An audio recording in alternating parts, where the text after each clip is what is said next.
श्रावक और यति आचार्य का वर्णन करने वाला महाग्रंथ राज रहनसार, जिसमें श्रावकोचित क्रिया के साथ साथ कैसे हम इस संसार समुद्र से उत्तीर्ण हो सकते हैं, इसका समयोचित एवं सुंदर वर्णन आचार्य भगवान कुंद स्वामी ने किया है। उन्होंने हर पहलू पर दृष्टि डाली है जो आम रीति से हम लोगों के सबके व्यवहार में आ चुकी है। जहाँ एक और कहा है कि बिना साधना किए कभी आत्मा सध नहीं सकता है, वहीं दूसरी ओर कहा है कि बिना विनय के वो कभी कुछ पा नहीं सकता है। जहाँ एक और आचार्य भगवान ने यति और श्रावक के लिए उन सूत्रों को दिया है जिनके माध्यम से वो कैसे अपने आप में पूर्णता को प्राप्त हो सकते हैं, वहीं दूसरी ओर कहा है कि जब तक तुम इर्द गिर्द बातों से पूर्ण होंगे तो कभी भी सार से पूर्ण नहीं हो सकते हैं। आचार्य भगवान ने अपने गाथाओं के माध्यम से श्रावक के लिए और साधु के लिए क्या देने योग्य है और क्या लेने योग्य है, इन सारी विषय वस्तुओं पर ध्यान केंद्रित कराया है। महान परमोपकारी आचार्य परंपरा से शुद्ध गंगा को प्रवाहित करने वाले आचार्य भगवंत, उनके चरणों में हम सभी मन से, वचन से, काय से नमोस्तु निवेदित करते हैं। उनका मंगल आशीष हम सब संसारी पामरों के लिए सफल और सिद्ध हो, इन्हीं भावनाओं के साथ में रहनसार ग्रंथ के अंतर्गत जहाँ कल बताया गया था कि श्रावक को अन्न का दान देने पर धन्यता प्राप्त होती है, फिर उसको पात्र और अपात्र के विकल्प की आवश्यकता कहाँ पर है। आज 16वीं कारिका के अंदर आचार्य भगवान बताते हैं कि सुपात्र दान से परंपरा मुक्ति की प्राप्ति होती है। परंपरा मुक्ति का तात्पर्य है कि यदि आज पंचम काल के कलिकाल में, जहाँ श्रावक ऐसा कहते हैं कि पंचम काल में साधु होते ही नहीं हैं, वहाँ आचार्य भगवान कहते हैं कि पंचम काल में भी साधु होते हैं। जैसे जब वर्ण व्यवस्था की बात चलती है, शंकर दोष की बात चलती है, जाति दोष की बात चलती है, तो उस वर्ण व्यवस्था ग्रंथ में भी लिखा है कि यदि कोई एक चने का बोरा घुन चुका है, जिस पैक बोरे में से चने का आटा निकलता है, ऐसे घुने हुए चने के बोरे को खोलने के बाद यदि धरती पर बिखेर दिया जाए तो उसमें से भी 10-20 चने अच्छे मिल जाएंगे। इसी तरह वर्ण व्यवस्था ग्रंथ में आचार्यों ने कहा है कि दान परंपरा से मुक्ति का कारण है। कौन सा दान? जो सुपात्रों को दिया गया है। ऐसा दान परंपरा से मुक्ति का कारण का तात्पर्य है कि जब इस पर्याय में जब दान दिया, अन्न का एक ग्रास तपोधन की अंजुलि पुट में रखा, वो श्रावक परिणामों की विशुद्धि, दान की समयोचित क्रिया से स्वर्गों के वैभव को प्राप्त करेगा। स्वर्गों के वैभव के प्राप्त करने के बाद पुनः मनुष्य गति को प्राप्त करके दिगंबर परंपरा को धारण करके, यानी कि मुन मुद्रा को धारण करके वो मोक्ष का पथिक बन सकता है। जो स्वर्ग गए और स्वर्ग से पुनः मनुष्य गति में जन्म लिया, यही परंपरा है।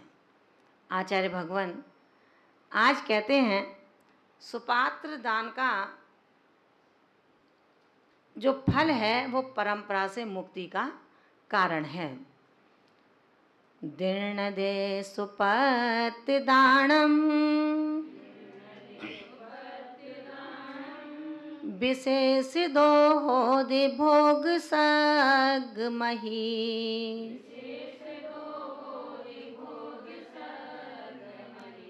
निवाण सुहम कम सो निदिठम जिण बरिम देहिम।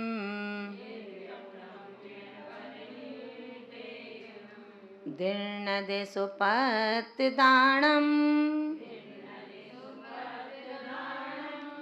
विशेष दोहोदि भोग सग मही। निबाण सुहम कम सो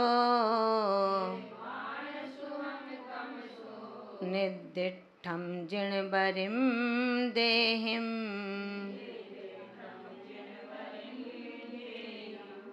आप लोग बोले।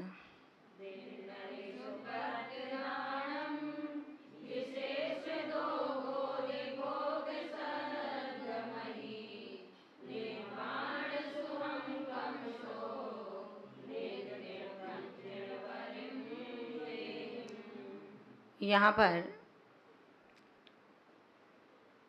आचार्य भगवान कुंद कुंद स्वामी ने सब प्रमाण दिया है कि मैं अपने मन से कुछ नहीं कह रहा हूँ। जो जिनेंद्र प्रभु ने कहा है जिनवरिम देहिम, जो जिनेंद्र देव ने निर्दिष्टम कहा है, निर्दिष्ट किया है, निर्देशित किया है, मन से नहीं कहा आचार्य कुंद कुंद स्वामी ने। इसकी दूसरी गाथा आप पढ़ चुके हैं, तीसरी कारिका में बताया था ना कि जो पूर्वाचार्यों के द्वारा जिनेंद्र देव के द्वारा कथित है, गणधरों के द्वारा गुंथित है और आचार्यों के द्वारा लिपिबद्ध किया गया है। ऐसा ये रहनसार ग्रंथ जिसमें आचार्य कुंद कुंद जैसे दिग्गज आचार्य जिनेंद्र देव का प्रमाण देते हुए कहते हैं कि हे संसारी प्राणी, मेरी मत मानना, जिनेंद्र भगवान की वाणी में जो आया उसको आपके बीच में रखता हूँ। जिन वरिम देहिम, जिनेंद्र देव ने निर्दिष्टम कहा है, सुपत्र दानम दीर्ण दे, सुपात्र में दान को दिया जाता है। दान कहाँ दिया जाता है? सुपात्र में दान को दिया जाता है। तो विशेष दो, विशेष रूप से भोग सग मही, मही माने पृथ्वी, मही माने भूमि। अगर सुपात्र में दान को दिया जाता है तो विशेष दो माने विशेष रूप से भोग भूमि और स्वर्ग की प्राप्ति होती है। अगर दान को विशेष रूप से सुपात्रों को दिया जाता है तो भोग भूमि और स्वर्ग की प्राप्ति होती है। सग माने स्वर्ग, मही माने भूमि, स्वर्ग की भूमि प्राप्त होती है, भोग भूमि प्राप्त होती है। कमसो, और कमसो माने क्रम से। निवाण सुहम, निर्वाण सुख की प्राप्ति होती है। यही परंपरा है। अगर भोग भूमि स्वर्ग की भूमि नहीं मिलती, डायरेक्ट यहाँ से मोक्ष हो जाता तो उसे परंपरा नहीं कहते। यही कारण है दो धर्मों का व्याख्यान जैन दर्शन में किया गया, एक यति धर्म और एक श्रावक धर्म। यति धर्म मुक्ति का साक्षात कारण होता है और श्रावक धर्म परंपरा से मुक्ति का कारण होता है। आचार्य भगवान अभी श्रावक परंपरा का यहाँ वर्णन कर रहे हैं और उन्होंने कहा है कि सुपात्रों को दान देने वाला स्वर्ग और भोग भूमि को प्राप्त होता है, क्योंकि यदि स्वर्ग नहीं गया, सम्यक दृष्टि है तो स्वर्ग जाएगा, मिथ्या दृष्टि है तो भोग भूमि में जाएगा। लेकिन भोग भूमि में जाने के बावजूद भी 3 पल 2 पल 1 पल की आयु का भोग करने के बाद पुण्य का इतनी पूंजी अवशेष रहती है कि अभी भोग और बाकी हैं। नियम से स्वर्ग की पृथ्वी पर जाकर के स्वर्ग की भूमि का स्पर्श करके अतुलनीय वैभव का भोग करता है। ऐसा वो सम्यक दृष्टि श्रावक अगर ये विचार करे कि जैसा चौका मिट्ठू लाल जी लगाते हैं ऐसा ही चौका मैं भी लगाऊं, लेकिन मेरे पास इतना द्रव्य नहीं है कि मैं चौका लगा पाऊं। महान भावों, आचार्य भगवंत कहते हैं कि सम्यक दृष्टि श्रावक अथवा जो सम्यक्त की ओर है, ऐसा श्रावक किंचित भी ये विचार कर ले कि जैसा उसने लगाया है वैसा चौका मैं कहाँ लगा सकता हूँ। आचार्य देव कहते हैं ये बात तो वो ही हो गई कि बेर बहुत ऊंचे हैं, लोमड़ी वहाँ तक पहुँच नहीं सकती है तो कह देती है कि बेर बहुत खट्टे हैं इसलिए नहीं खा रही हूँ। महान भावों, कहा गया है नाच न जाने आंगन टेढ़ा। चौका लगाना नहीं है और उस जैसा मैं लगा नहीं सकता हूँ क्योंकि पूंजी मेरे पास इतनी नहीं है। पहले पूंजी को एकत्रित कर लूँ, उसके बाद दान करना अच्छा रहेगा। आचार्य पूज्यपाद स्वामी इष्टोपदेश ग्रंथ की 4थी कारिका में लिखते हैं, यत्र भावम शिवम दत्ते द्वै कियत दूर वर्तनी। जिन भावों से मोक्ष मिलता है उन भावों से स्वर्ग कितनी दूर है। यो नैत्यासुगभ्युतिम क्रोशार्धे किम सा सीदति। जो अपने सिर पर वजन रख कर के 2 कोस जा सकता है, क्या वो आधा कोस नहीं जा पाएगा? ध्यान रखना महान भावों। जो अपने घर में भोजन कर सकता है, इष्ट मित्रों को भोजन करा सकता है, एक पूरे समाज को पार्टी दे सकता है, और जब अतिथियों को देने का नंबर आए तो कहे कि उन जैसा चौका लगाऊंगा, इसके लिए पैसा।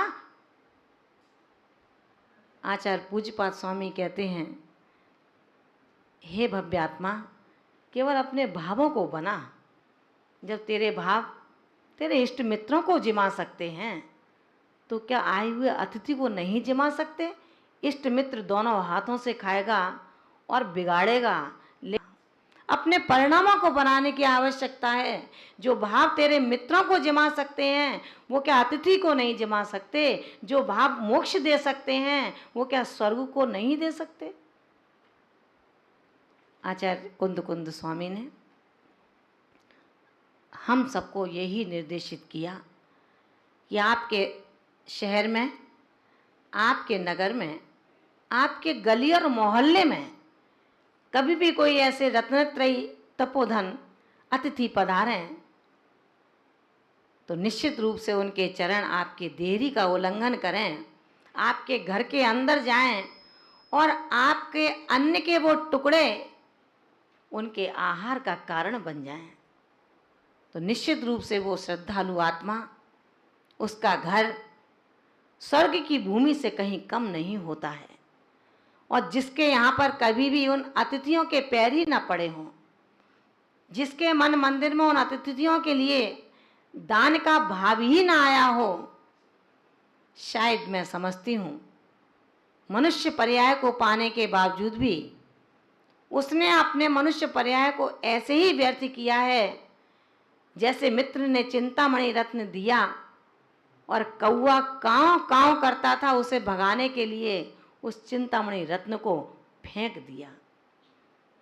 मनुष्य पर्याय जो हमें बड़ी मुश्किल से प्राप्त हुई है, जिंदगी के 50, 40, 60, 70 वसंत गुजर चुके, अभी भी ये आत्मा जगने का नाम नहीं ले पा रहा है।